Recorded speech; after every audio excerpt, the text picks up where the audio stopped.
Hi there, folks. It's just me again, your friendly neighborhood Walter Shepherd, with another less than 20-minute reiteration and request video. Um, this one is about is a request. Over the past couple of weeks, a few people have asked me to speak about some subjects that I've come across in my studies, but I don't know a whole lot about them. But the stuff that I have discovered is kind of cool.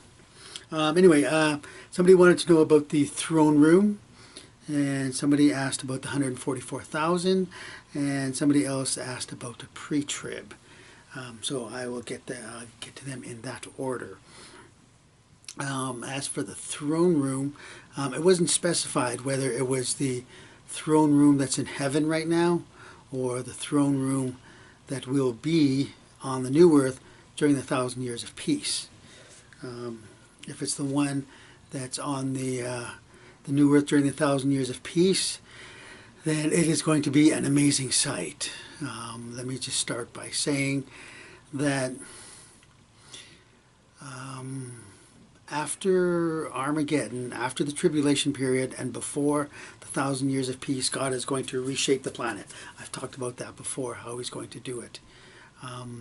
But I won't get into any particular detail, other than to say that when the planet is reshaped, Jerusalem is going to be the highest mountain on the entire planet. And again, I could speculate about that, but I will save that for another video. Because then you have to get into the whole digression of, is it going to sit higher than Mount Everest is right now, or is Mount Everest going to be made lower, so that the whole world is reshaped, and that Jerusalem is the highest mountain, and there won't be any mountains higher. But again, I've had visions about that. I will save that for another time. But anyway, when the earth is reshaped, Ezekiel tells us that all the waters that are under the earth, all the springs and all the aquifers and all the underground streams and rivers, all those waters, with all the really clean, pure water, because all that water has been filtered by all the various rock layers. When it rains, it all seeps down and it all fills up the aquifer. So during the 1,000 years of peace, Ezekiel tells us that all the waters that are going to be spread throughout the entire planet are going to come from beneath the throne room in the new temple, in the East Gate throne room, during the 1,000 years of peace. So exactly how the throne is going to look, whether it's elevated on a staircase kind of thing, and then throughout the staircase they have these fountains or these waterfalls or something, however it's going to be, it'll be really beautiful looking anyway. But all the waters that come out from beneath the throne room, all the waters are going to be coming out of the throne room, out of the walled city, and flow into rivers outside of Jerusalem, and they will eventually fill up the entire planet, or encircle the entire planet. So if you had a little boat and you followed it, you could start it at the throne room, and eventually it would wind its way down to where North America is. And so on and so forth, or where South America is, or where Australia is, because the whole continental structure of the 1,000 years of peace is going to be different than what it is now. All the land masses are going to be joined together. We're not going to have two huge oceans separating all the continents. We're going to have more land than we will water. Totally opposite of the way it is now.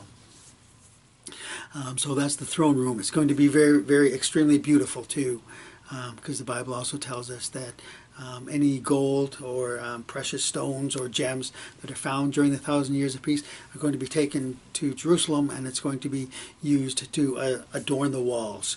And it'll be used to also adorn the throne room. So all these artists are going to make the inside of Jesus' throne room extremely beautiful. But with all the precious stones and jewels and everything that is found, it's going to be an amazing sight. So that's the throne room on the earth during the 1,000 years of peace. As for the throne room in heaven, I forget which exactly which prophet. It's either Isaiah, Zechariah, Ezekiel, or Jeremiah. But one of them, they talk about the throne that is in heaven, and it's the same description of the throne that is in the book of Revelation. That is this high elevated throne, and it has a rainbow arch all around it, and around it are the 7 lampstands and the 24 elders and all these angelic heavenly creatures.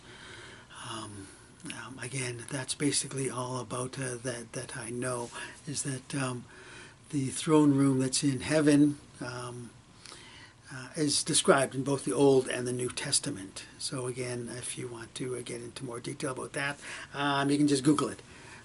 And I'm sure there are other websites out there with other Christians that have gone into detail about the throne room in heaven. And basically that's it about the throne room on earth too. As for the 144,000, I hadn't put a whole lot of thought into that because as far as I'm concerned, there are 2 end times timelines. There are 2 tribulation timelines. Those that the Gentiles have to go through, and those that the chosen, that the Jews have to go through. Because in the big picture of the entire Bible and the big picture of humanity, God has divided up people into 2 basic groups. That's his chosen people, the Jews, and everybody else. And so since we Gentiles fit into everybody else, that's really all that I focused on in my prayers and in my research when it comes to the tribulation period. And that's basically all that I've talked about is the Gentiles going through it. But from what I gather with the 144,000, they are all Jews. They all have Jewish blood in them, and they are each from the 12 tribes of Israel. And each of them have an equal amount. And based on the description, they are really good human beings. They are excellent human beings. They are pure human beings. They're virgins, literal virgins. They haven't defiled themselves with a woman. They don't swear. They sin as little as possible, and in their own Jewish traditions, they have their sins covered up. So in that way, all their sins have been accounted for, and in one sense of the word, they are sinless. They are, I believe they are on the earth right now. They are the people that I would imagine that some of them are the ones that you've already seen. You've seen them at the Wailing Wall in Jerusalem, saying their prayers and whatnot. They are the holy, religious, righteous, and pure Jews that during the tribulation period, the curse of Moses is going to be lifted. The veil will be lifted from their eyes, and that they will see 144,000 of them will see that Jesus is the Messiah, and it'll be those 144,000 that go around the world evangelizing, telling people that Jesus is the Messiah. They'll be doing what the 2 witnesses have done too. Going around the world and evangelizing, spreading the gospel, spreading the name of Jesus. And I believe from what I've read that the 144,000 will be there during the wedding ceremony. So that would mean sometime during the tribulation period, they're going to die a martyr's death, just like the Gentile martyrs, those that were beheaded. The lukewarm believers that have to prove their love the hard way, their love for the Lord. They have to prove it the hard way by dying for their Lord in a tribulation camp. The unwise virgins that are left behind, the lukewarm, they're all going to have to prove their love for the Lord the hard way by going through the tribulation and being tortured and eventually being killed in some fashion, either being burned alive or having their heads chopped off. So the martyrs, the Gentile martyrs, are going to be at the wedding ceremony, as well as the 144,000. And then at the end of the tribulation period, at the start of the 1,000 years of peace, that'll be the resurrection day for the Jews. So the 144,000, along with the tribulation martyrs, they will get their regenerated bodies back, because they will be there to help rule and reign during the millennium of peace. And the last subject would be, what was that? The pre-tribulation. Everybody knows that I'm a pre-tribber, but I'm the kind of pre-tribber that believes that God can call the rapture at any time he wants. He doesn't have to follow any particular timeline. He doesn't have to follow any schedule. When God has determined that the maximum amount of people will be going to heaven and the minimum amount of people will be left behind, then he will tell Jesus to come collect everybody. And that could happen at any time. It can happen today, it could happen tomorrow, it could happen 10 years from now. We have no idea. But if there is a particular timeline that is going to be adhered to, then I believe 1 Thessalonians and 2 Thessalonians have set down a basic schedule for that particular timeline.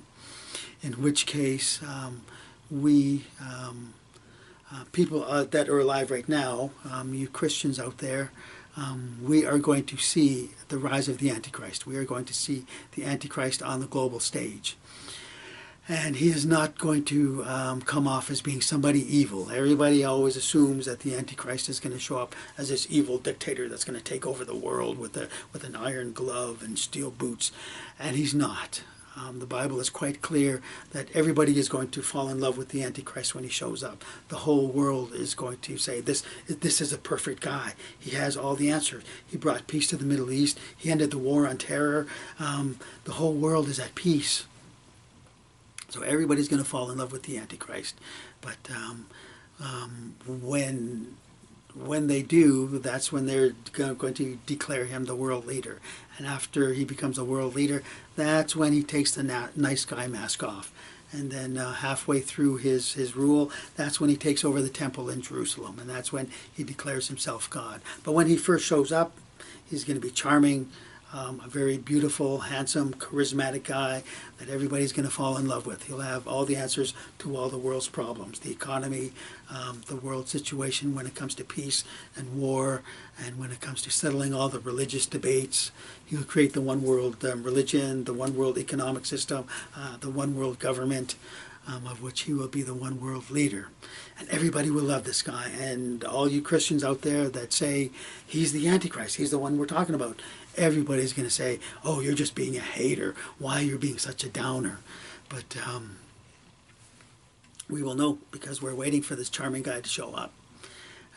And he will show up and bring a 7-year covenant. The Bible doesn't say it's a 7-year peace treaty. The Bible just says it's a 7-year covenant, which can be considered a peace treaty in our modern day terms. We can call it a peace treaty, but the Bible calls it a 7-year agreement to bring peace to the Middle East. And I believe when that particular piece of paper is signed, that begins the tribulation. Or when he shows up, when the Antichrist shows up, that's when the tribulation period starts. But the Great Tribulation does not happen until after the world is saying, we have peace and safety. Finally, we can rest now. Because as Thessalonians tells us, when the world is saying peace and safety, that's when sudden destruction comes upon them. And I believe the rapture is going to be the very event that brings about the day of the Lord. The day of the Lord starts off with the rapture, and the rapture takes about an hour for the cloud to encircle the planet and to collect everyone. And then once everyone is in the rapture cloud, who is going to be going to heaven, they will end up in heaven. And then from that point on, that's when the day of the Lord begins. That's when the Great Tribulation begins. So pre-tribber technically says that the rapture happens before tribulation starts, and that's not what I'm saying. I believe the tribulation will begin. We'll see the rise of the Antichrist. Then the rapture happens. Then the Great Tribulation. So in terms of calling myself a pre-tribber is one that believes the rapture happens before the Great Tribulation, but as the tribulation period begins.